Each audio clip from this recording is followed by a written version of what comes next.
আমরা সমৃদ্ধ, স্বনির্ভর, গণতান্ত্রিক, নিরাপদ, মানবিক একটা বাংলাদেশ করতে চাই। আপনি ইউনিফর্মের বাইরে গিয়ে আমার এই কথার সাথে একদম একমত পোষণ করবেন, এবং আমি বিশ্বাস করি একজন নাগরিক হিসাবে, এবং আমি বিশ্বাস করি ইউনিফর্মের থেকেও আপনি একজন মানুষ হিসাবে এই কথাগুলো বা এই কথার যে প্রতিফলন সেটি আপনিও চাইবেন একজন বাংলাদেশী হিসাবে। কথাটা শুধু একটা স্লোগান নয়, আমরা এই আকাঙ্ক্ষা বাস্তবায়ন করতে চাই, এবং আমরা সকলেই জানি কষ্ট হলেও, ডিফিকাল্ট হলেও, আমাদের অনেক ডিফিকাল্টিজ আছে, তারপর এটি বাস্তবায়ন করা কিন্তু সম্ভব ইনশাআল্লাহ। এবং এটা বাস্তবায়নের জন্য প্রথমেই যেটা প্রয়োজন সেটা স্বরাষ্ট্রমন্ত্রী উনি উল্লেখ করেছেন ওনার বক্তব্যে, সেটা হচ্ছে দেশের আইন শৃঙ্খলার নিয়ন্ত্রণ, জনগণের শান্তি এবং নিরাপত্তা বজায় রাখা। আজকে আপনারা যারা এই ঘরে উপস্থিত আছেন, এই মুহূর্তে সারা দেশের মাঠ পর্যায়ে আইন শৃঙ্খলা নিয়ন্ত্রণের ক্ষেত্রে কিন্তু আপনারা সরাসরি ভূমিকা রাখেন এবং রাখছেন আপনারা।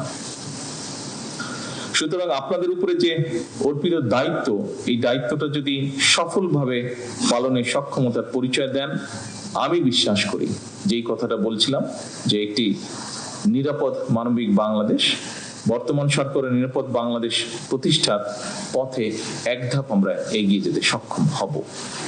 আমি জানি আপনাদের লিমিটেশনস আছে, আমাদের সকলের লিমিটেশনস আছে, তারপরেও আমরা আমাদের অবস্থান থেকে যতটুকু পারি আমরা যদি চেষ্টা করি, সকলে যদি এফোর্ট নেই, আমরা এক ধাপ অন্তত এগিয়ে যেতে পারবো ইনশাআল্লাহ, আমি দৃঢ়ভাবে বিশ্বাস করি। উপস্থিত অফিসার বৃন্দ, গতকালকে সারা দেশের পুলিশ কর্মকর্তা এবং সদস্যকে আমি বৈঠকে অনেকগুলো কথা বলেছিলাম। সবগুলো কথা প্রথমেই বলেছি, পুনরুল্লেখ করতে চাই না আমি আবার।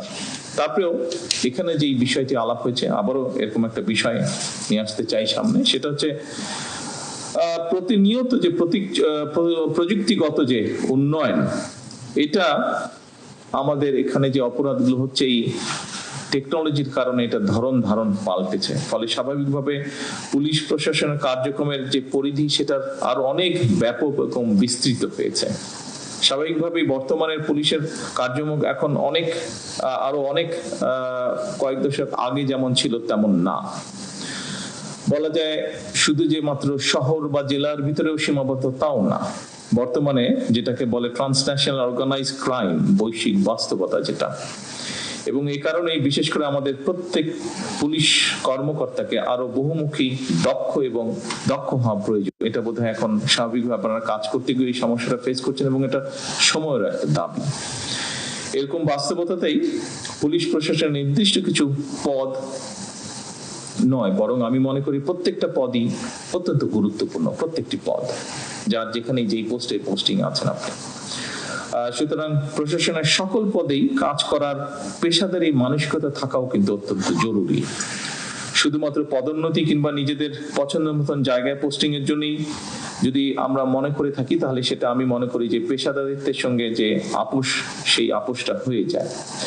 এটাতে হয়তো আপনি আপনার ইচ্ছা মতন বা প্রয়োজন মতন বা চাহিদা মতন পোস্টিং পেলে হয়তো সাময়িকভাবে আপনি এটা তুষ্ট হবেন, হ্যাপি হবেন আপনি, তবে এটা আপনার যে পেশাদারিত্ব আছে, আপনার যে প্রফেশনালিজম আছে, সেটার সাথে কম্প্রোমাইজ করা হয়। সেজন্য আপনাদের কাছে আমার বিশেষ আহ্বান থাকবে যে পুলিশ প্রশাসনে আপনাদের উপর যার যেখানে দায়িত্ব ভার অর্পিত হয়েছে, সেই কাজটি গুরুত্ব সহকারে দয়া করে পালন করবেন, এবং তাহলেই আমি মনে করি ধীরে ধীরে আমরা অবশ্যই একটা দক্ষ, গতিশীল এবং পেশাদার পুলিশ প্রশাসন ধীরে ধীরে গড়ে তুলতে পারবো। এক্ষেত্রে একটা কথা আমি উল্লেখ করতে চাই, একটা সরকার যেমন চিরস্থায়ী নয়, আমরা 5 বছরের জন্য নির্বাচিত হয়েছি, চিরস্থায়ী নই আমরা, এটা অতীতেও বিভিন্ন সময় প্রমাণিত হয়েছে, পৃথিবীর সব দেশে এটা প্রমাণিত। ঠিক একইভাবে কিন্তু জনপ্রশাসন কিংবা পুলিশ প্রশাসনের কোনো পদ কিন্তু কারোর জন্যই চিরস্থায়ী নয়। আজকের এই সভাতে স্রেফ একটা আনুষ্ঠানিকতা হিসেবে যদি আমরা দেখি, তাহলে বোধহয় সেটা ঠিক হবে না, বরং এই সভাটা আজকের হয়ে উঠুক। আপনারা এখানে এসেছেন, সময় দিয়েছেন, আমরা প্রায় 2 ঘন্টা ধরে এই অনুষ্ঠানে বসে আছি, কাউকে দেখছি একটু ক্লান্ত হয়ে ঝিমুনির মধ্যেও চলে গিয়েছেন, কিন্তু কিন্তু স্বাভাবিকভাবেই আমরা চাই না যে এটা শুধু একটা অনুষ্ঠানের মধ্যে সীমাবদ্ধ থাকুক, বরং এই অনুষ্ঠানটি যে আগামী দিনের পথ নির্দেশনার একটা গুরুত্বপূর্ণ অঙ্গীকারের একটা মুহূর্ত হোক আমাদের এই অনুষ্ঠানটি আজকে।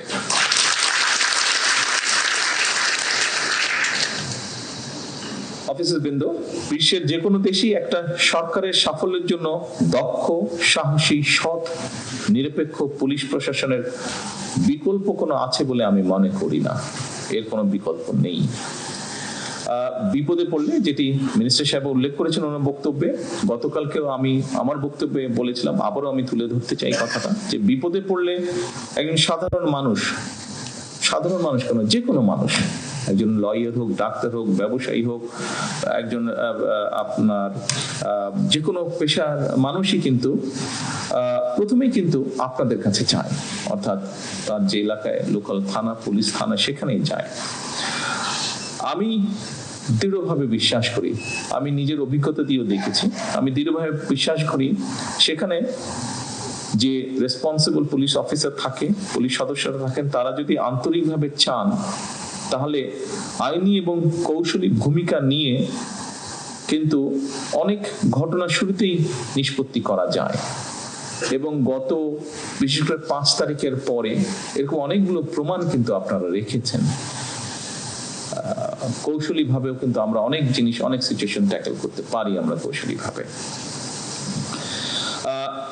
পুলিশের কার্যক্রমের উপরে পুলিশের আস্থা এবং নির্ভরতার সৃষ্টি হলে আমি মনে করি একটা যে নতুন সমস্যা তৈরি হচ্ছে বা হয়েছে, বিশেষ করে 5ই আগস্টের পরে মব ভায়োলেন্স, এই জিনিসটাকে খুব সুন্দরভাবে ট্যাকেল করা সম্ভব হয়। যা মাত্র আমি উল্লেখ করছি, আপনারা গত 1.5-2 বছরের মধ্যে, 1.5 বছর, বিশেষ করে 5ই আগস্টের পর থেকে এরকম অনেকগুলো ইনস্টেন্স আছে যেখানে আপনারা ম্যানেজ করেছেন বিষয়গুলো খুব সুন্দরভাবে।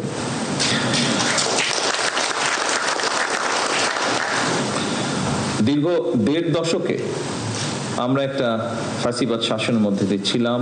2024-এর অভ্যুত্থানের পরে বর্তমান সরকার জনগণের কাছে গণতান্ত্রিক সরকার হিসেবে পরিচিত, একটা জবাবদিহিমূলক সরকার হিসেবে আমরা গড়ে তুলতে চাই এই সরকারকে। এই সরকার পুলিশ বাহিনীকে এমন একটা রূপ দিতে চায় যেখানে পুলিশ সত্যিকার ভাবে হবে জনবান্ধব, এবং শুধু জনবান্ধব নয়, আমরা চাই মানুষের একটা আস্থা তৈরি হবে, আপনার একটা আস্থার জায়গা হবেন, মানুষের, সাধারণ মানুষের একটা আস্থার জায়গা হবে। যে কোনো দেশই সাধারণত জনগণ পুলিশ প্রশাসনকে সরকারের মিরর বা আয়না হিসাবে কিন্তু চিন্তা করে। কারণ এই যে একটু আগে বললাম, মানুষ বিপদে পড়লেই আপনাদের কাছে প্রথমেই যায়, দুটো জায়গায় যায় মানুষ তার বিপদের টাইপ হিসাবে। মেডিকেল সমস্যা হলে অবশ্যই ডাক্তারদের কাছে যায়, বাট আর যে কোনো বিপদের সময় পড়লে কিন্তু আপনাদের কাছে যায়, এবং আপনাদের যে রেসপন্সটা থাকে সেটার উপরেই কিন্তু অ্যাকচুয়ালি মানুষ প্রথমেই ধরে নেয় যে আচ্ছা সরকারটা কেমন।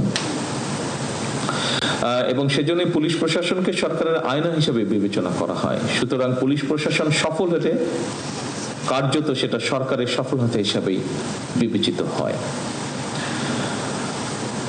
অফিসারবৃন্দ, একটি শক্তিশালী, জবাবদিহিমূলক, আইনসম্মত এবং জনবান্ধব রাষ্ট্র ব্যবস্থা গড়ে তোলার ক্ষেত্রে আপনাদের ভূমিকা অনস্বীকারযোগ্য।